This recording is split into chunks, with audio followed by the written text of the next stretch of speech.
அன்பு நண்பர்களே, அனைவருக்கும் அன்னை சமையல் உமாவின் அன்பான வணக்கங்கள். இன்றைக்கி அன்னை சமையலில் பார்க்க போகிறது சூப்பரான பிரேக்ஃபாஸ்ட் அண்ட் டின்னருக்கான ரெசிபி பிரெட் ஊத்தப்பம். தோசை மாவு இல்லைன்னா கவலையே வேணாங்க, ஒரு 10 நிமிஷத்துக்குள்ளே இந்த ஊத்தப்பத்தை நீங்கள் ரெடி பண்ணிடலாம். பாருங்கள் எவ்வளோ சாஃப்டாக இருக்குது.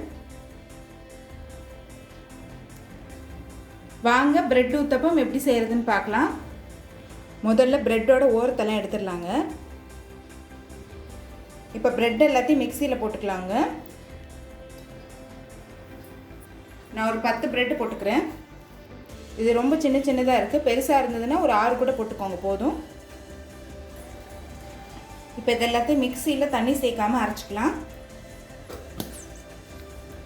இப்போ பிரெட் எல்லாத்தையும் மிக்சியில் அரைச்சாச்சுங்க. இதை ஒரு பவுலுக்கு மாற்றிக்கலாம்.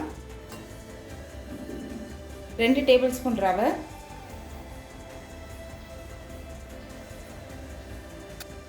2 டேபிள் ஸ்பூன் அரிசி மாவு, 1 டேபிள் ஸ்பூன் தயிர், தேவையான அளவு உப்பு. பிரெட்ல ஏற்கனவே உப்பு இருக்குங்க, அதனால் இப்போ நான் கொஞ்சம் தான் உப்பு சேர்க்குறேன். இப்போ இது எல்லாத்தையும் நல்லா மிக்ஸ் பண்ணிக்கலாம்.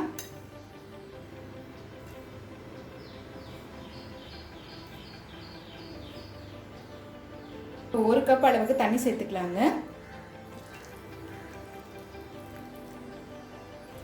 ஸ்டார்டிங்லேயே ரொம்ப தண்ணி சேர்க்க வேணாம், ஏன்னா இது ஊத்தப்பம் மாதிரி தான் இருக்கணும். இன்னும் ஒரு 1/2 கப் தண்ணி சேர்த்துக்கலாங்க.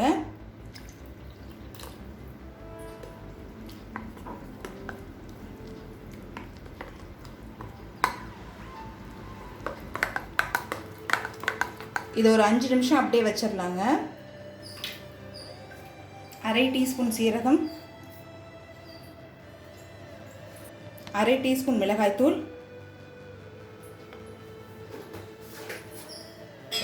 பொடியாக நறுக்கின 2 பச்சை மிளகாய், பொடியாக நறுக்கின இஞ்சி, 2 டேபிள் ஸ்பூன் பொடியாக நறுக்கின வெங்காயம், பொடியாக நறுக்கின 1 டேபிள் ஸ்பூன் தக்காளி, 1 டேபிள் ஸ்பூன் துருவின கேரட்,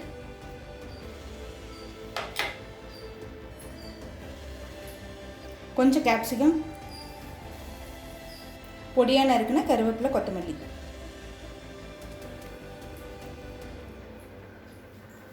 இப்போ இது எல்லாத்தையும் நல்லா மிக்ஸ் பண்ணிக்கலாங்க.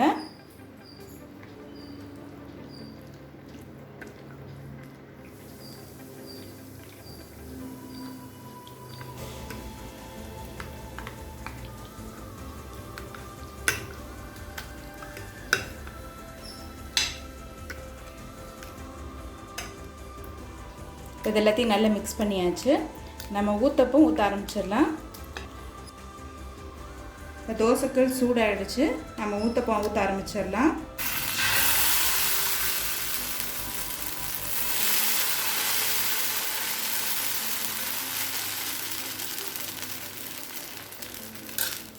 ஊத்தப்பம் பார்த்திங்கன்னா சின்னதாக தடிமனாக ஊற்றணுங்க.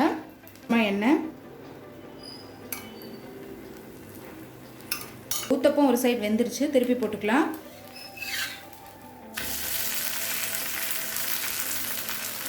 சொன்ன மெஷர்மெண்ட் படி போட்டிங்கன்னா 10 ஊத்தப்பம் வருங்க. ஊத்தப்பம் இந்த சைடு வெந்துருச்சுங்க, திருப்பி போட்டுக்கலாம். பிரெட் ஊத்தப்பம் ரெடி ஆகிடுச்சுங்க, சர்வ் பண்ணிடலாம். சுவையான பிரெட் ஊத்தப்பம் ரெடி ஆகிடுச்சு. ரெசிபியை ட்ரை பண்ணி பாருங்கள், கண்டிப்பாக உங்களுக்கே பிடிக்கும். ரெசிபி பிடிச்சிருந்ததுன்னா வீடியோவை லைக் பண்ணுங்கள், கமெண்ட் பண்ணுங்கள், ஷேர் பண்ணுங்கள். இது வரைக்கும் அன்னை சமையல் சேனலை சப்ஸ்கிரைப் பண்ணலைன்னா சப்ஸ்கிரைப் பண்ணுங்கள். தேங்க்யூ.